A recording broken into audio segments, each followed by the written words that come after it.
बच्चों, welcome to Green Science Classes. बच्चों, आज मैं आप लोग को जंतु ऊतक के बारे में बताने जा रही हूँ। इसके पहले मैंने आप लोग को पादप ऊतक के बारे में बता दिया था। पादप ऊतक कितने प्रकार होते हैं और सभी उसके प्रकार के बारे में हम डिस्कस कर चुके थे। तो आज हम जंतु ऊतक के बारे में जानेंगे कि आखिर ये जो ऊतक हैं पादप ऊतक से किस प्रकार से भिन्न होते हैं, इनके क्या प्रकार हैं। तो बच्चों, आप जानते हैं कि बहुकोशिकीय जंतु में अलग अलग कार्यों के संपादन के लिए अलग अलग कोशिकाओं का समूह होता है और उसी कोशिकाओं के समूह को हम ऊतक कहते हैं। तो ये पादप और जंतु में दोनों ऊतक अलग अलग होते हैं। तो जंतु ऊतक का ये प्रकार है। सबसे पहले जंतु ऊतक हम 4 प्रकार में बांटते हैं। देखिए, पहला हमारा होगा एपिथेलियम ऊतक, दूसरा हो गया संयोजी ऊतक, इसको बोलते हैं कनेक्टिव टिश्यू, तीसरा हो गया पेशी ऊतक मस्कुलर टिश्यू, चौथा हो गया तंत्रिका ऊतक नर्वस टिश्यू। ये हमारे 4 हो गए एनिमल टिश्यू के प्रकार। अब सबके भी प्रकार हैं, इन सबके प्रकार के बारे में हम पढ़ेंगे। तो एपिथेलियम ऊतक का ये 5 प्रकार हैं। सल्की एपिथेलियम, घनाकार एपिथेलियम, स्तंभकार एपिथेलियम, पक्षिमल एपिथेलियम और ग्रंथिल एपिथेलियम ऊतक। ये 5 प्रकार एपिथेलियम हो गए। अब संयोजी ऊतक के कितने प्रकार हम पढ़ेंगे। तो सबसे पहले संयोजी ऊतक को 3 प्रकार में 3 भाग में बांटे। पहला हमारा होगा वास्तविक संयोजी ऊतक, दूसरा कंकाल ऊतक और तीसरा तरल संयोजी ऊतक।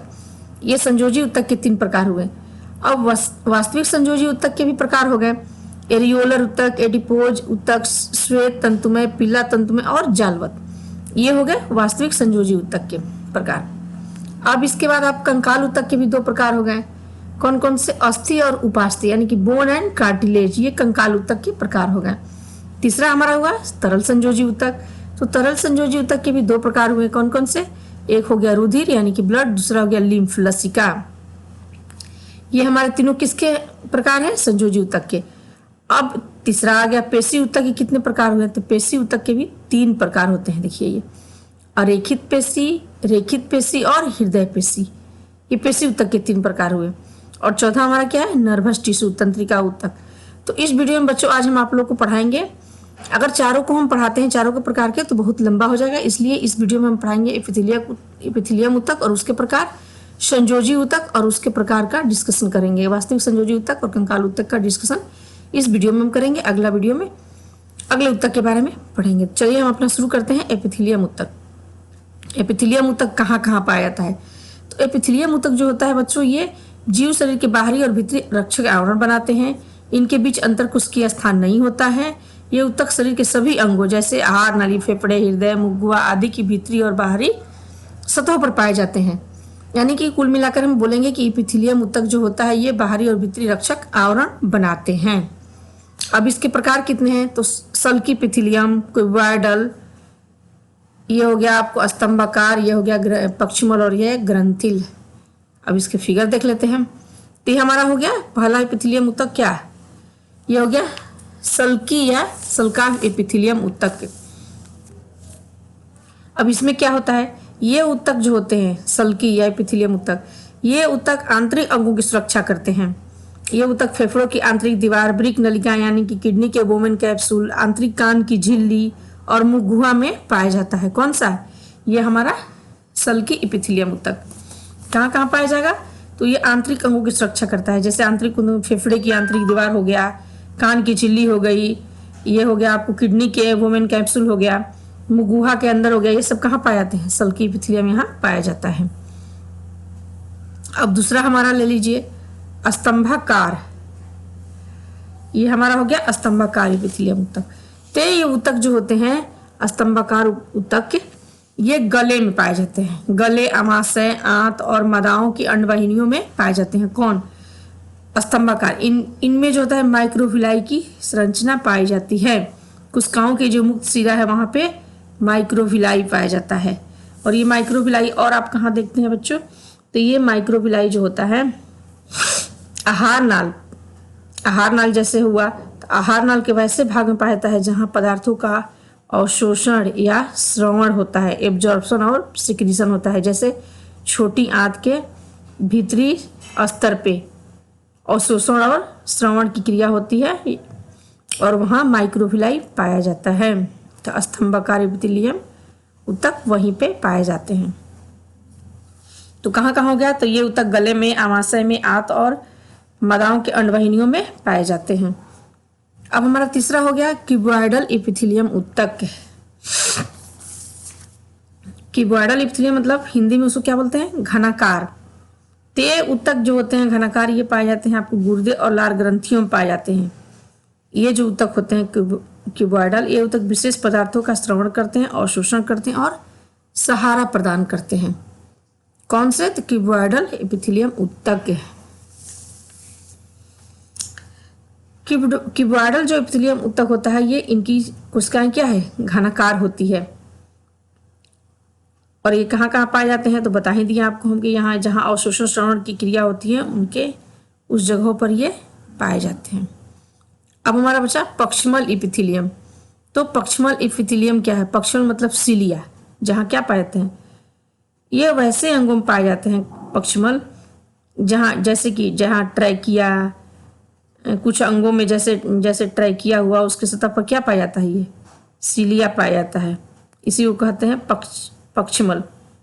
और सीलिया क्या करता है, ये सीलिया गति में सहायक होता है। ये जो सीलिया होता है ये गति में सहायक होता है। तो ये ऊतक कहाँ पाया जाएगा, सीलिया का जो स्ट्रक्चर वह कहाँ पाया जाएगा, तो ऊतक की नाक के आंतरिक दीवार पे ट्रैकिया मतलब गलाकंठ, अंडवाहिनी और मेढक की गुहा में पाया जाता है, मुख गुहा में। कौन सा, ये पक्ष्मल एपिथेलियम ऊतक के। हमारे आप नाक के अंदर आप देखेंगे तो वो क्या होता है, रोमे रोमे जैसा स्ट्रक्चर होता है, उसको क्या कहेंगे, सीलिया।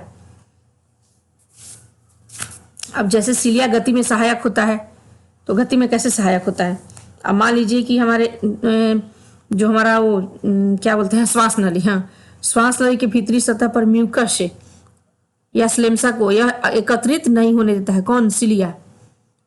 तो ये तक वैसे ही जगह पर पाए जाएंगे जहाँ पे जो ये सीलिया गति में सहायक होगा। तो ये हमारा हो गया पक्ष्मल एपिथेलियम ऊतक। एक हम आप लोग को और यहाँ लिखे हैं ग्रंथिल, 4 हम बता दिए, सल्की, क्यूबॉइडल, सबका मैंने यहाँ नोट्स दे दिया है। कहाँ कहाँ पाया जाएगा, स्तंभाकार, घनाकार और ये पक्ष्मल। ये हो गया ग्रंथिल। तो ये कहाँ पाया था, ये ऊतक अमाशय, आंत एवं दूसरी ग्रंथियों में पाया जाता है। कभी कभी क्या होता है, एक कोशिका या बहुत सारे कोशिकाओं मिलकर क्या बना, ग्रंथि की रचनाएं बनाती हैं। वहां पे ये ग्रंथि की रचनाएं नहीं, मतलब ग्रंथि की कार्य करता है।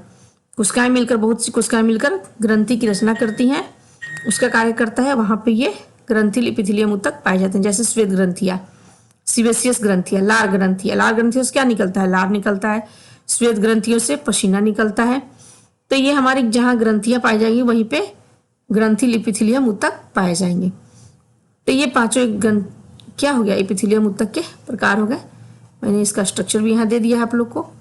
ये माइक्रोविलाई है, ये कहाँ पाया जाएगा, ये सीलिया है, पक्ष्मल एपिथेलियम ऊतक, इसकी क्या कहाँ कहाँ ये पाया जाएगा। अब चलिए हमारा आता है दूसरा संयोजी ऊतक। जंतु ऊतक का ये दूसरा प्रकार है, कौन सा, संयोजी ऊतक, यानी कि कनेक्टिव टिश्यू। अब संयोजी ऊतक कहाँ पाया जाएगा शरीर में, तो बच्चों ये संयोजी ऊतक जहाँ पे 2 शरीर के अंगों अथवा संरचनाओं को जोड़ने का कार्य करता है, ये संयोजी ऊतक क्या करता है, इसको इंग्लिश में बोलते हैं कनेक्टिव टिश्यू। तो ये ऊतक शरीर के अंगों या संरचनाओं को जोड़ने का कार्य करता है। कौन सा, संयोजी ऊतक। ये ऊतक पूरे शरीर में वितरित रहते हैं, जैसे ऊतकों के बीच, अंगों के बीच, शरीर अनेक शरीर की 2 संरचनाओं के बीच ये संयोजी ऊतक आपको पाए जाते हैं। अब इसका भी प्रकार है संयोजी ऊतक का। संयोजी ऊतक कितने प्रकार में, 3, वास्तविक संयोजी ऊतक, कंकाल ऊतक और तरल ऊतक। तो अभी हम बच्चों पहले वास्तविक संयोजी ऊतक के प्रकार को देख लेते हैं। तो इसमें एक हुआ पहले एरियोलर ऊतक, दूसरा आएगा आपको हम इधर दिखाए थे फर्स्ट पेज में ही, ये हुआ संयोजी ऊतक के प्रकार। वास्तविक का हो गया एरियोलर, एडिपोस, श्वेत तंतुमय, पीला तंतुमय। अब इसके बारे में हम लोग एक एक करके पढ़ लेते हैं।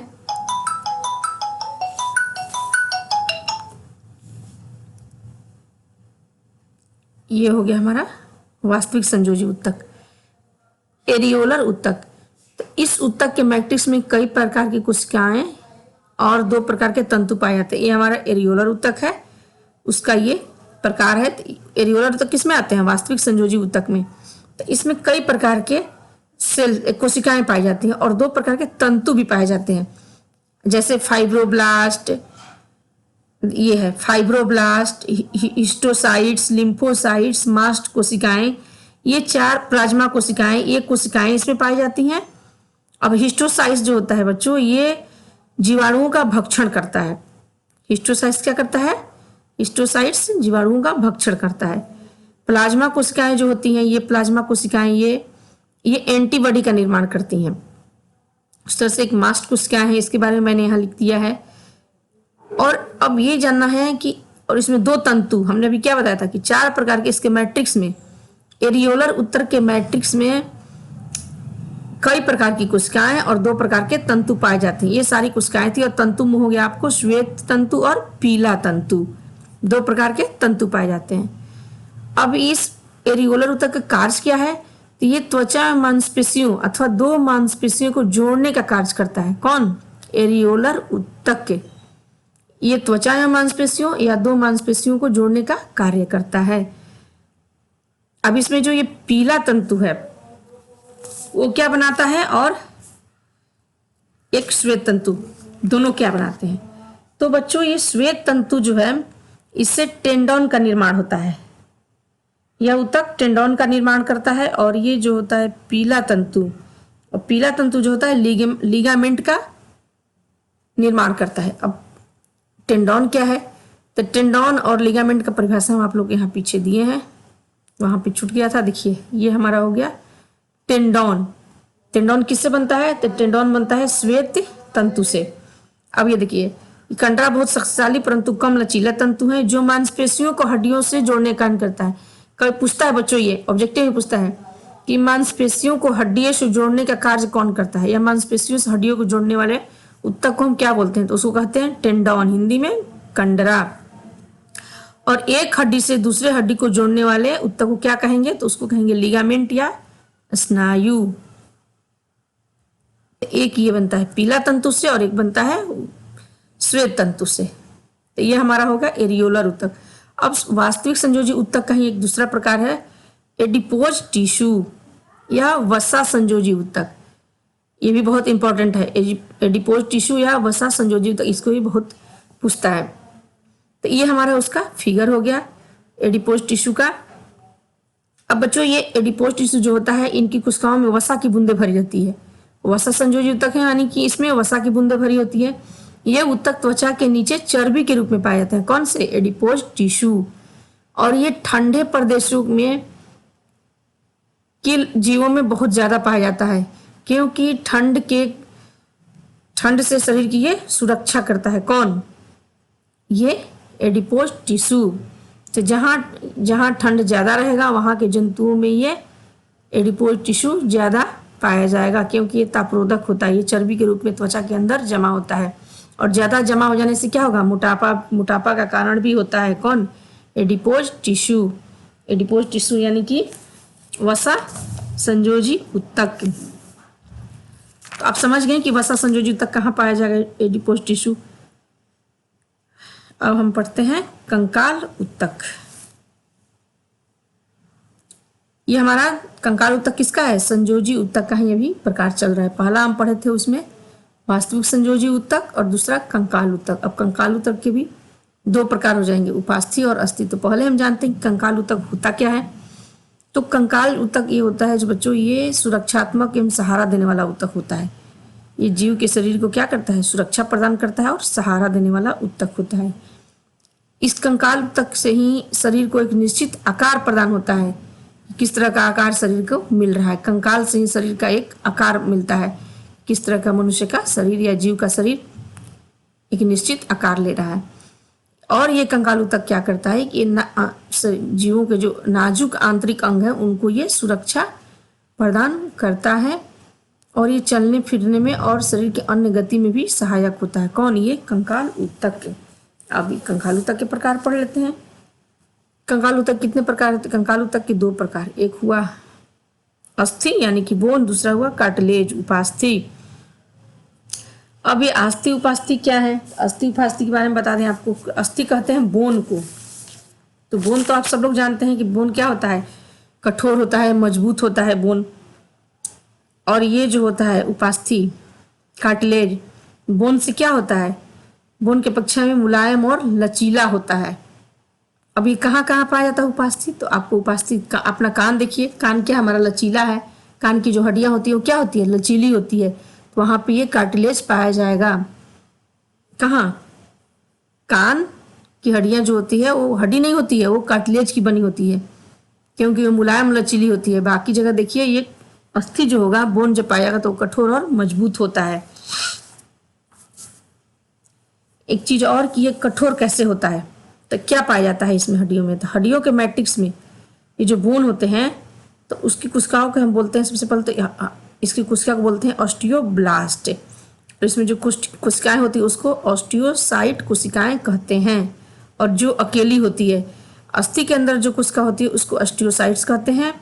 और उपास्थि के अंदर जो कोशिका होती है, ये थोड़ा सा आप नहीं दिख रहा है बच्चों, ये कॉन्ड्रियोसाइट, इसको कहते हैं कॉन्ड्रियोसाइट्स।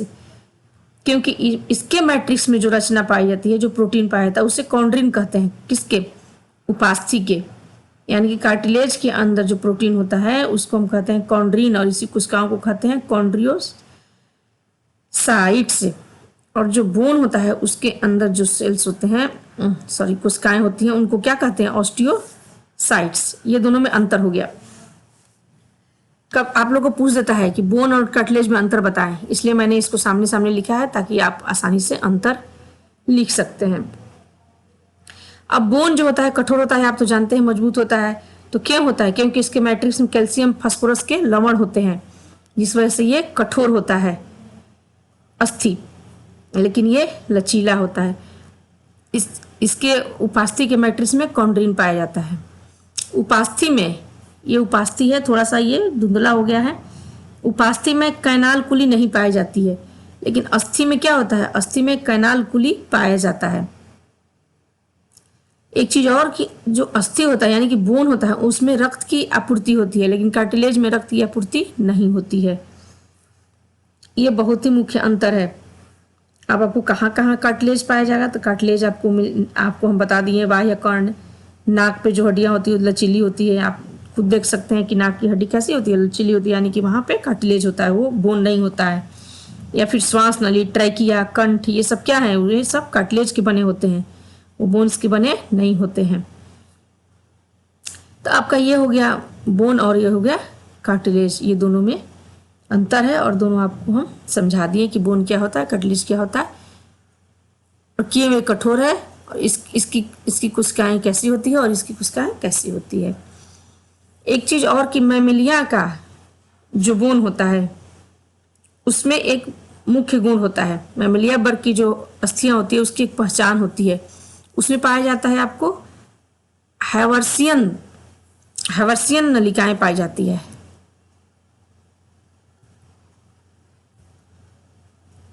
इसको भी हमने लिखा नहीं है, क्या पाया जाता है? तो हैवर्सियन नलिकाएं पाई जाती हैं। उसको हमने यहाँ मेंशन नहीं किया है, आगे हम जब आपको पीडीएफ देंगे तो उसमें हम मेंशन कर देंगे। तो ये क्या होता है? तो हैवर्सियन जो होता है वो मैमेलियन वर्ग की अस्थियों की पहचान है,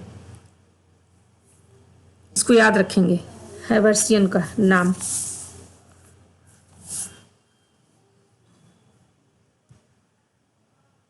तो बच्चों हमारा आज का क्या रहा? आज हम क्या क्या पढ़े इस वीडियो में? आपको एक बार रिवीजन दे देते हैं कि हमने आज क्या क्या पढ़ा। सबसे पहले जंतु के 4 प्रकार को हम देखें, कौन कौन सा? एपिथेलियम, संयोजी, पेशी ऊतक और तंत्रिका ऊतक। अब इसमें हमने आज एपिथेलियम ऊतक के 5 प्रकार के बारे में पढ़ लिया। संयोजी ऊतक के 2 प्रकार हम पढ़े, वास्तविक संयोजी ऊतक और कंकाल ऊतक। अस्थि उपास्थि के बारे में पढ़े। ये 2 चीज हम पढ़ लिए, इतना हमने आज पढ़ लिया। अगला वीडियो में आप लोग को हम पढ़ाएंगे रुधिर, तरल संयोजी ऊतक के बारे में, कि ब्लड क्या है, लिम्फ क्या है, दोनों में अंतर क्या है। फिर हम पढ़ाएंगे पेशी ऊतक के प्रकार 3, रेखित, अरेखित और हृदय पेशी, और पढ़ाएंगे नर्वस टिश्यू, तंत्रिका ऊतक। तो बच्चों वीडियो बहुत लंबा हो जाएगा, इसलिए हम और इसका 2 पार्ट बनाएंगे, ताकि छोटे छोटे पार्ट में बनाएंगे तो आपको समझने में आसानी होगी। ठीक है बच्चों, ओके, थैंक यू।